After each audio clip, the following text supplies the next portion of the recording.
দেখো x square plus 5x plus 6 একে দুই বর্গান্তর রূপে প্রকাশ করতে হবে।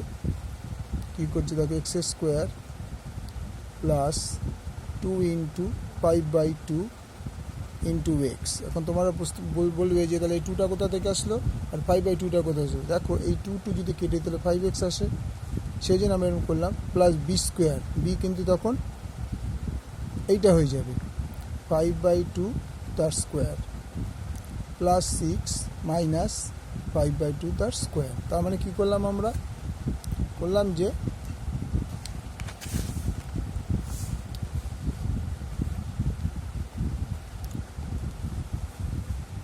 এটা প্লাস করেছিলাম, এটা তো আমাদের এখানে অঙ্কে ছিল না, তাই এটাকে মাইনাস করে দিলাম, প্লাস 6টা এখানে ছিল। তাহলে এর বদলে কী লেখা যায়, এই পুরোটার বদলে আমরা লিখতে পারি এক্স প্লাস 5/2 তার স্কোয়ার প্লাস 6 মাইনাস এটা 5 5 25/4। তাহলে এক্স প্লাস 5/2 তার স্কোয়ার এলসিএম প্লাস এলসিএম যদি 4 হয়, 4 অক্ষে 4 4 6 24 মাইনাস 4কে 4 দিয়ে ভাগ করলে 1 হয়, 25 অক্ষে 25। তার মানে এক্স প্লাস 5/2 তার স্কোয়ার, যেহেতু এটা 24 আর 25 মাইনাস 1/4। তাহলে এক্স প্লাস 5/2 তার স্কোয়ার মাইনাস 1/2 তার স্কোয়ার। তাহলে স্কোয়ার মাইনাস বি স্কোয়ার। তাহলে এটা দুই বর্গের অন্তররূপে প্রকাশ করা হলো, অন্তররূপে প্রকাশ করা হলো। এবার এটাকে আমার উৎপাদক বিশ্লেষণ করতে হবে। তাহলে এটাকে যদি আমরা এ ধরি, এটাকে বি ধরি, তাহলে স্কোয়ার মাইনাস বি স্কোয়ার। তাহলে a square minus b square formula হচ্ছে এ প্লাস বি। এ বলতে এইটা, প্লাস বি বলতে এটা।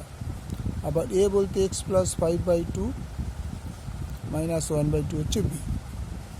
তাহলে আমরা এই টোটাল এলসিএম করি 2কে 1 কিছু নেবেন 1 ডিভাইড করে 2 2x, 2কে 2 দিয়ে ডিভাইড করলে 1, 5 অক্ষে 5, 2কে 2 দিয়ে ভাগ করলে 1, 1 অক্ষে 1। এক্ষেত্রেও তাই এলসিএম 2, তলা 1 ধরে নাও, 1 দিয়ে 2কে ডিভাইড করলে 2ই হয়, 2x প্লাস 5 মাইনাস 1। তাহলে কি দাঁড়ায়,